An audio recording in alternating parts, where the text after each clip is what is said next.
कौवे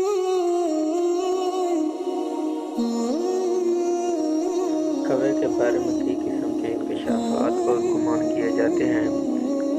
जैसा कि आप सभी ने अक्सर सुना होगा कि आने वाले वक्त को पहले से जान लेता है, और अगर कौवे घर की छत पर या घर की दीवार पर आकर एक दूसरे से लड़ पड़े या झगड़ने पड़े तो इससे इस बात का गुमान किया जाता है कि इसके घर में कोई बुरा वक्त आने वाला है, क्योंकि कोई कौवों को एक दूसरे से लड़ना झगड़ना अच्छा नहीं समझा जाता। इसी तरह अगर दोपहर से पहले कौवा आपके घर की दीवार पर या छत पर अकेला बोलना शुरू कर दे तो ये समझा जाता है कि आने वाले दिनों में आपके लिए खुशखबरी है। आपकी दौलत में इजाफा हो सकता है, आपके रोजगार में इजाफा हो सकता है, आपको खजाना मिल सकता है, आपको कोई बड़ी कामयाबी मिल सकती है। या बाज़ लोग ये भी गुमान करते नजर आते हैं कि उस घर में कोई मेहमान आने वाला है। अगर कोई अचानक मुंह में रोटी का टुकड़ा लिए नजर आ जाए तो समझें कि आपकी कोई बड़ी ख्वाहिश पूरी होने वाली है। अगर कौवा किसी भी आदमी के सर पर बैठ के चोंच मार दे तो उसके दिन अच्छे आने वाले होते हैं, और अगर उसके सर पर बैठ जाए तो उसके लिए बुरा वक्त करीब होता है। इन तमाम बातों में कोई किसी हद तक सदाकत है। हमारे प्यारे आका सल्लल्लाहु अलैहि वसल्लम ने इस बारे में क्या फरमाया, तो ये बातें भुलाई क्यों गई हैं? क्योंकि गाँव में अक्सर लोग इन बातों पर बेहद यकीन करते नजर आते हैं।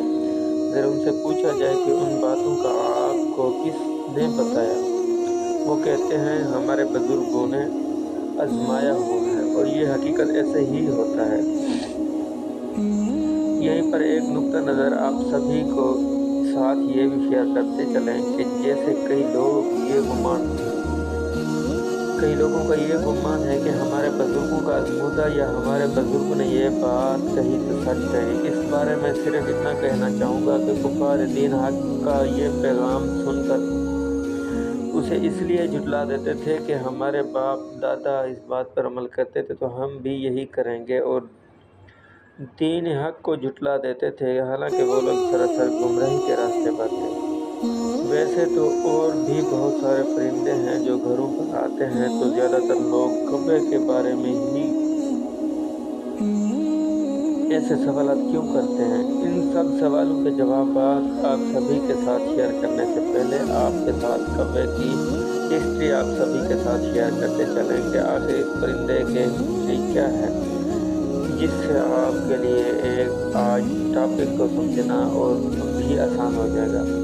कौवा बहुत चालाक परिंदा होता है, उसकी नज़र तेज होती है जो कि उसे खुराक और दुश्मनों से आगाह करती है। ये कौवा ही वो वाहिद परिंदा है जिससे इंसान को मुर्दा दफन करना सिखाया, इंसान की लाश को मिट्टी में दफनाना सिखाया। और ये वो परिंदा है जिस हज़रत नूह अलैहिस्सलाम ने सबसे पहले ज़मीन का जायज़ा लेने के लिए कौवे को भेजा, लेकिन ये उसकी बदकिस्मती कहें या कुछ और, जब उसने ज़मीन पर मुर्दार देखा तो उसी को खाने बैठ गया। यही वजह है कि उसे खौफ की बद्दुआ दी गई, और इसी वजह से ये इंसानी आबादी से हरासा रहता है, इंसान उसे चौकन्ना रहता है।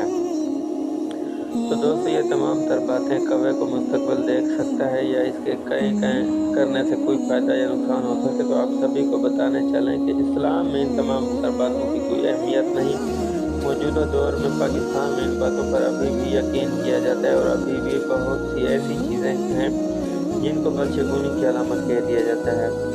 अब्दुल्ला बिन मसूद रज़ियल्लाहु तआला अन्हु से रिवायत है कि रसूलुल्लाह सल्लल्लाहु अलैहि वसल्लम ने फरमाया बदशगुनी शिर्क है, और आप सल्लल्लाहु अलैहि वसल्लम ने 3 मरतबा फरमाया, और हम में से हर एक को कोई ना कोई वहम हो जाता, लेकिन अल्लाह ताला तवक्कुल की बरकत से उसे दूर कर देता है। आखिर में आपको एक बात बताना ज़रूरी समझते हैं कि सिर्फ अपने अल्लाह पर यकीन कामिल कर ले, मुकम्मल तो कल रखें, और जो कुछ भी होता है, जो कुछ भी होगा वो अल्लाह ही की तरफ से होगा। जो आपका यकीन पुख्ता होगा तो इंशाल्लाह सब चीज़ों से तुम परस्ती और बदशगुनी बदइत्तेकादी से इंशाल्लाह निकल जाएंगे। यकीन करें, ज़िंदगी हल्की फुल्की महसूस होना शुरू हो जाएगी, जिसकी शर्त सिर्फ ये है कि रब्बे जुल जलाल पर मुकम्मल एतमाद, यकीन और तवक्कुल रखें।